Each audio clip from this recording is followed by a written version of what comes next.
Welcome to the Key Chapters of the Bible podcast. This is a daily podcast that's going through the key chapters of God's Word.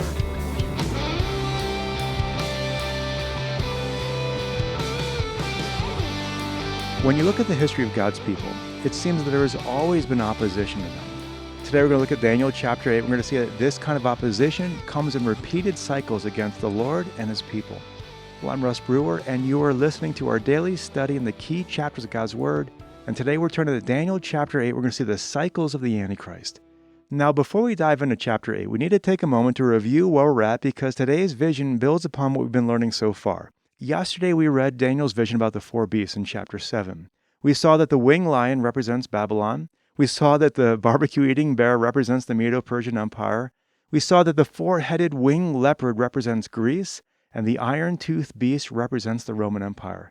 Now, the vision we read about yesterday in Daniel 7 also corresponds to the dream that Nebuchadnezzar had back in chapter 2. Remember that dream of that giant statue with sections of gold and silver and bronze and iron, and how each section represented the kingdoms of Babylon and Persia and Greece and Rome. And so we've been talking about these kingdoms for a while. Now, you'll also remember that yesterday we talked about the rise of the Antichrist and how he was a little horn that grew in power and dominion and brought devastation and destruction, and how he was finally defeated by the Son of Man who established his kingdom over all the earth. And all of that's going to feed into what we're learning about as we continue to understand the cycles of the Antichrist. So let's look at chapter 8 starting in verse 1. Verse 1 tells us that this prophecy took place in the third year of the reign of Belshazzar. Now remember, this is the latter half of the book of Daniel. It's arranged thematically around prophecy. So yesterday's prophecy took place in 553 BC, and today's prophecy takes place 2 years later in 551 BC. We're going to find out that the prophecies here in chapter 8 are linked, at least conceptually, to the prophecies of chapter 7. Going on to verse 2. Verse 2, Daniel says, I looked in the vision, and while I was looking, I was in the citadel of Susa, which is in the province of Elam, and I looked in the vision, and I myself was beside the Ulai Canal. Now, if we read this in our day, we're like, okay, so what's your point?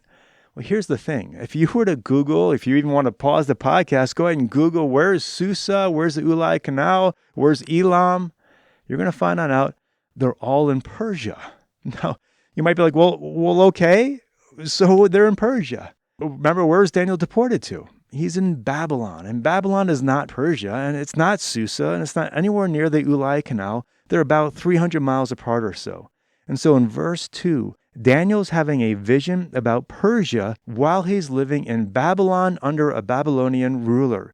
And this vision foretells of the destruction of the very ruler he just mentioned in verse 1 and how the Medo-Persian Empire is going to come on the scene and establish supremacy. Well, let's go on to verse 3.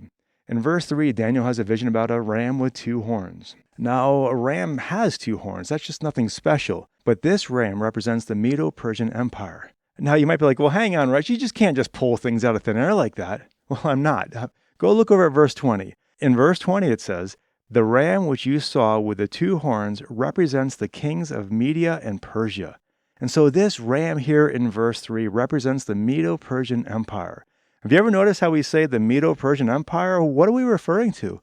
We're referring to the countries or the nations of Media and Persia. These are two different countries that expanded their territories and they ruled that region. And so each horn represents a different country. And the Persian horn is the one that grows in dominance because it basically takes over much of the region. And so verse 4 has this ram thrashing about to the west and the north and the south. And he's just in total rule and authority. Well, for a time. Because then in verse 5, a male goat comes onto the scene. And in verse 5, this goat comes in so quickly, his feet don't touch the ground. And why not? Well, because he's just bringing this swift defeat of his enemies. It's like he's flying. Now, who's this? Well, again, glance back at verse 21, because in verse 21, it tells us that this goat represents Greece. Now, remember from yesterday that Daniel's vision of the four beasts, Greece was represented by a winged lion that flew in and defeated their enemies so swiftly. And in terms of history, that's exactly how Alexander the Great swooped in and brought this whole region to its knees. And so in verse 6 and 7, the goat defeats the ram easily, and so now Greece is the world empire. Now, pop quiz. Yesterday, the goat was really a leopard. It was this winged leopard that represented Greece. But how many heads did the winged leopard have? I'll give you a moment to think about it. Was it 1 or is it 2? Was it 3? Was it 4? It was 4. And yesterday we talked about how after Alexander the Great died, Greece was divided by 4 rulers who ruled 4 regions. Well, verse 8 tells us that the large horn, which would be Alexander the Great, is replaced by 4 horns, which point to the same 4 regions of the 4-headed winged leopard yesterday. And so as we're going through this passage here, hopefully at this point, although this vision seemed hard to understand at first, hopefully we're seeing that now it's actually covering pretty familiar territory. So we've got these same kingdoms of Babylon giving way to Medo-Persia, giving way to Greece. And then let's go on to verse 9. Verse 9 says that a small horn grew towards the south and towards the beautiful land. Now the beautiful land here is Israel. And here's the thing. The term small horn probably sounds familiar to us because yesterday we learned that the small horn eventually became the Antichrist. But yesterday, the small horn came from the Roman Empire. Today's passage, it comes from the Greek Empire. Now, is this a mistake? Is Daniel maybe not reading his old prophecies or something? No. But it does point to a principle that we need to understand in order to interpret biblical prophecy. You see, biblical prophecy often describes 2 different events or 2 different people simultaneously. Now, we've mentioned in the past that reading biblical prophecy is a lot like looking at a mountain range. I live along the eastern edge of the Rocky Mountains in northern Colorado, and I've got a great view of the mountains from my house. And so when I look out my bedroom window and I look to the Rocky Mountains to the west, I'm looking at just this line of mountains. And really the line of mountain represents foothills and mountains and ranges and all kinds of things going on. Now, if you just glanced at the mountains, maybe you're sitting in my backyard and you're sitting at one of the picnic tables and you just glance on up, or maybe you haven't gotten the prescription of your eyeglasses adjusted in a little while. At first, the foothills might seem like they kind of merge into the mountains behind them. And at first glance, it's just kind of hard to tell them apart. But if you pause and you focus on what you're looking at, you'll be able to see that there is a distinction between the foothills and the mountains behind them. And biblical prophecy is like that. Often, 2 people or 2 events are being described simultaneously, and it takes some focus to differentiate between each of them. And that's what's going on with the little horns here in chapter 8 or yesterday in chapter 7. Both are speaking of different foothills, but they are ultimately pointing to the same mountain behind them. And so in verses 9 to 14, it describes what this little horn of chapter 8 does. In verse 10, he tramples the stars, which we're going to see in a moment means killing the Jews. In verse 11, he magnifies himself. He removes the regular sacrifice and destroys the temple. In verse 12, he flings truth to the ground and does whatever he wants. Now, up to now, this sounds a lot like the little horn from yesterday. But again, yesterday the little horn was from Rome. Today it's from Greece. But then as we go on to this passage, verses 13 to 14 give us a clue about who's being talked about here today in chapter 8. In verse 13, a question is asked. How long will this keep on going? And the answer is given in verse 14, for 2,300 evenings and mornings. Now, we're going to unpack what all of this means in a moment, but just for a moment, that number 2,300 points to a desecration caused by one man at this time. His name was Antiochus Epiphanes, and he was from the Greeks.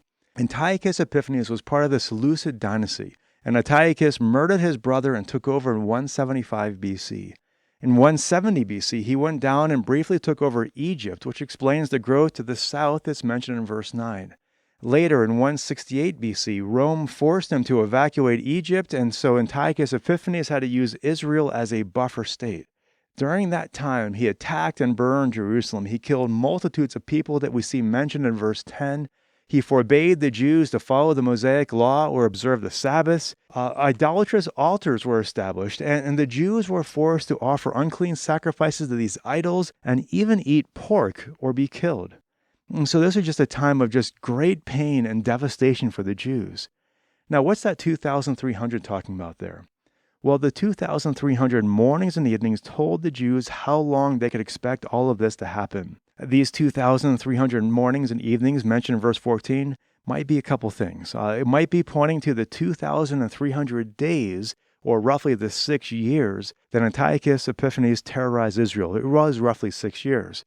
Or it might be the 2,300 sacrifices that were supposed to have been made every morning and every evening, but were not because of Antiochus' desecration of the temple. And so maybe this points to the 3 years between the time when Antiochus Epiphanes desecrated the temple in 167 BC or when it was restored in 164 BC.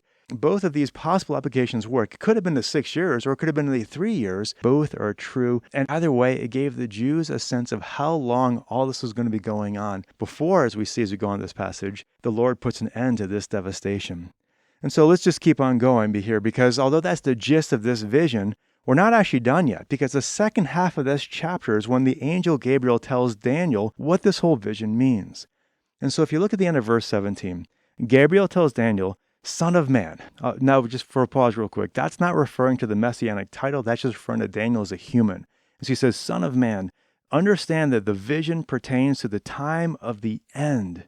Then dropping to verse 19, Gabriel says to Daniel, Behold, I am going to let you know what will occur at the final period of the indignation, for it pertains to the appointed time of the end. And so the vision that Daniel has just seen is like these mountains. On the one hand, it describes these coming empires. On the other time, it describes what's going to happen at the end times. Now, Gabriel is just kind of pulling all of these pieces together here. We've already been kind of talking about Gabriel's explanation, so let's just kind of hit this last few verses here pretty quickly. In verse 20, Gabriel says that the ram represents the kings of Media and Persia. In verse 21, he says that the goat represents Greece, and the large horn represents the first king that we know to be Alexander the Great. And then in verse 22, the horn breaks and 4 horns rise on up and represent the 4 rulers of the regions of Greece. Now in verse 23, the latter part of their rule, that is the rule of these 4 Greek leaders, will give way to this king who will arise and be insolent and skilled in intrigue. In verse 24, he'll be powerful and destructive. In verse 25, through his shrewdness, he will cause deceit to succeed. He will be boastful and magnify himself in his own heart. He will destroy many people. He will oppose the Prince of Princes, which we know to be the Lord Jesus. And amazingly, he will be defeated without human agency, or not with human hands. That is, he will be defeated by the Lord. History says that Antiochus Epiphanes died of insanity and some kind of problems with his bowels, and so it's just by the hand of the Lord. And so all of these prophecies were written hundreds of years before these events were to occur, and they were fulfilled beautifully and perfectly. But here's the thing. As we look at this chapter, we can also see that there are many similarities between the little horn of chapter 8 and the little horn of chapter 7. If you think about it, both were arrogant, both were seeking to shut down true worship, both caused tremendous suffering and destruction for the people of God, both opposed the Lord, and both were defeated by the Lord. And so Daniel wants us to make a connection between these 2 little horns, just to see that they are similar. These 2 little horns here, they are pointing to different cycles of the same opposition to the Lord. And so although the near fulfillment of each little horn is a little bit different, here in chapter 7 is to the Antichrist from the revised Roman Empire, here in chapter 8 is to Antiochus Epiphanes, both represent the same massive opponent that stands behind them. And who's that opponent? It's the Antichrist. And he comes in cycles throughout human history, and the opposition to God comes from Rome in chapter 7 and Greece in chapter 8. And although, again, these are speaking of different people, they point to the ultimate Antichrist who will one day lead the nations against the Lord. And so with all of this, we've been coming back to this theme several times now, and the repetition of these prophecies, the repetition of the cycles of the Antichrist assures us of their certainty. You see, just as Daniel has amazingly predicted these events way before they've arrived. I mean, after all, you think about it, he's speaking of events that are over 300 years later with the arrival of Greece and 400 years later with the arrival of Antiochus Epiphanes. All of this shows us the certainty of these predictions for the latter times. And so these events are going to happen. We need to know about them and be aware of them so that if these events were to transpire before us, that's a real problem, and we need to know what we're looking at. And so Daniel chapter 8 just gives us another window into the cycles of the Antichrist and what his reign is going to look like. And here we're seeing again that the overall pattern of the enemy is to raise up leaders who are in opposition to God and his people. These rulers may cause God's people to suffer immensely, and yet in the end, the Lord will defend his people and vanquish his enemies and be victorious. And whenever we see this kind of opposition to the Lord, we need to know first that nothing is new. There will always be enemies of God, but we must always be the people who stand with the Lord and his people and put our trust and confidence in him, so that when he finally does return to establish his kingdom, he will give the crown of life to those who persevere. Well, with all of that, that's Daniel chapter 8. Thanks so much for listening. Look forward to catching you tomorrow as we go to Daniel chapter 9. And until then, I hope you have a great rest of your day. God bless.